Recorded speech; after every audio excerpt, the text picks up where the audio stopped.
Have you noticed how some actions leave you tired but clear, while others leave you restless long after the work is done? You finish the task, you close the laptop, you leave the place, yet the mind doesn't leave with you.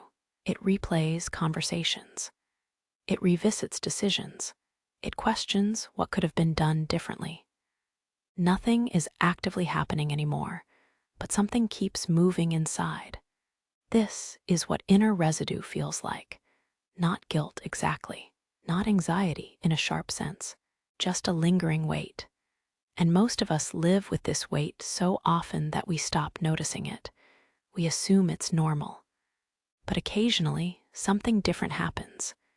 You do something fully, carefully, honestly, and when it's over, it's over. You don't need to justify it to yourself. You don't need to revisit it mentally. You don't feel pulled back into it. The body may be tired. The mind is not burdened. That difference is quiet, but profound. Action that leaves no inner residue is not about doing less. It's about how the action is done. In daily life, inner residue accumulates subtly. You say yes when you mean no. You rush through something without presence. You act from fear, approval, or avoidance. Outwardly, the action is complete. Inwardly, it keeps echoing. The mind wants closure, but didn't get it, so it reopens the moment. Again and again.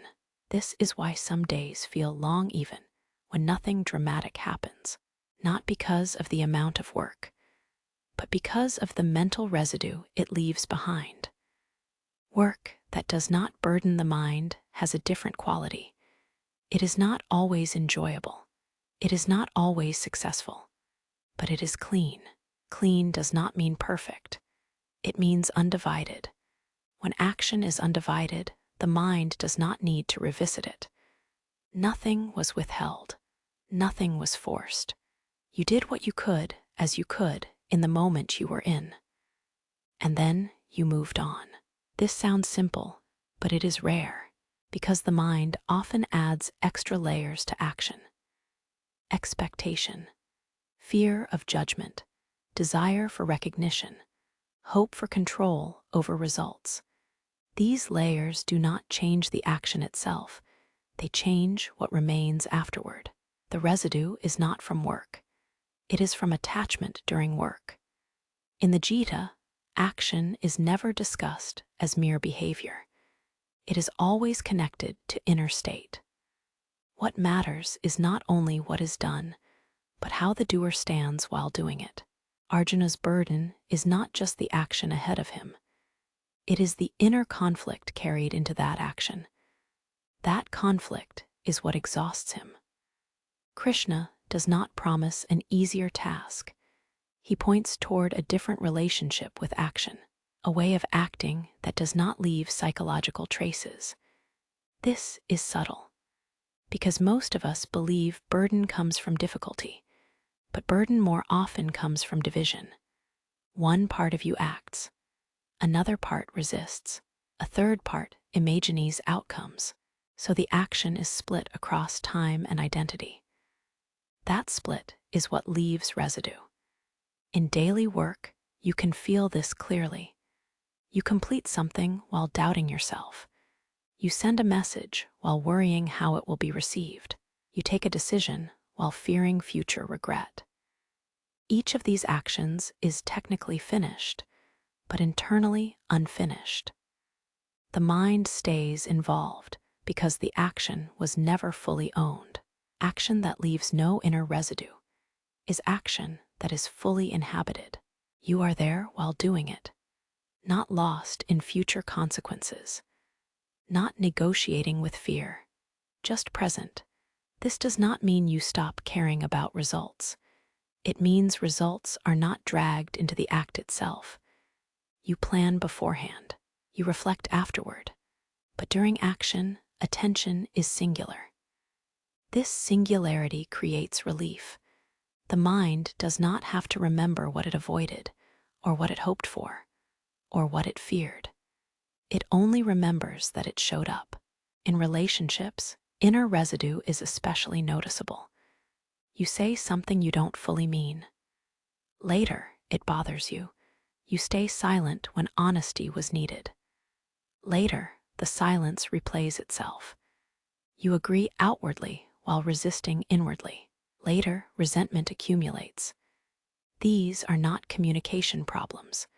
They are alignment problems. The residue is not caused by the other person. It is caused by your own divided action. Work that does not burden the mind often looks ordinary from the outside. No one may notice it. No applause follows. But inside, there is no aftertaste. No lingering self-argument, just completion. Completion is not about success. It is about congruence. Did your action match your understanding of the moment? Not your ideals, not your fears. The moment as it actually was. When it does, the mind rests. Even if the outcome is uncertain. This is why effort without anxiety about results connects directly to residue-free action. Anxiety extends action beyond its natural end. It keeps the mind working on what it cannot influence. Clean effort stops where responsibility ends, and that boundary is freeing. You may still care deeply. You may still reflect, but reflection does not turn into rumination. There is space. In the Geeta, this clarity is never framed as moral superiority. It is practical. Action that leaves residue burdens the mind and eventually distorts judgment. Action that leaves no residue keeps perception clear. This clarity matters over time because residue accumulates. Day after day, small compromises, half-present actions, unspoken truths. Eventually, the mind feels crowded. Not with tasks, with unresolved fragments of self. People then describe this as burnout, but often it is not exhaustion from work. It is exhaustion from inner clutter. Residue-free action reduces this clutter at its source, not by fixing everything, but by finishing each moment cleanly. This does not require perfection. It requires honesty. Am I fully here in what I am doing, or am I dragging something else into it? That question alone can shift how action feels. You may still choose to act despite discomfort. You may still do difficult things, but the discomfort ends with the action. It does not linger as self-conflict. This is the quiet difference. Consider a day where you acted clearly. You spoke when needed. You rested when tired. You worked when it was time to work. Nothing heroic happened. Yet the day feels complete. You don't replay it much. You sleep more easily. Contrast this with a day where you overrode yourself, said yes too often, ignored signals, acted from pressure. The body may have done less, but the mind feels heavier. That heaviness is residue. Action without residue is not about discipline alone. It is about respect for your own perception. When you ignore what you know while acting, the mind remembers. When you honor what you see, the mind lets go. In the Geeta, clarity of action is inseparable from self-respect. Not pride, not ego. Self-respect as alignment with one's role in the moment. When that alignment is present, action completes itself. There is nothing left to carry. This does not mean life becomes simple. Complex situations remain complex, but you are not complicated inside them. That difference is everything. Over time, this changes how life feels. You may still be busy, but not burdened. You may still be challenged, but not internally scattered, because each action is allowed to end where it should. The mind is no longer a storage room for unfinished moments. It becomes available again, available for listening, for noticing, for responding freshly. This availability is not excitement. It is ease, not the absence of effort, but the absence of internal drag. Action that leaves no inner residue is not something to force.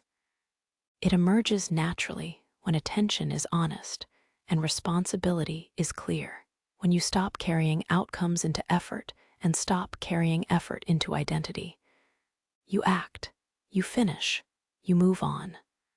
Life continues. And because nothing is being stored unnecessarily, the mind stays lighter. Not empty, not detached, just unburdened. Perhaps this is what the Geeta quietly points toward. Not withdrawal from action, but action so complete that it leaves no trace behind. Work that ends when it ends. Effort that rests when effort is done. A mind that does not need to replay life because it was fully present while living it. And in that presence, something subtle but essential happens. Action stops haunting the mind, and life begins to feel, moment by moment, complete enough to let go.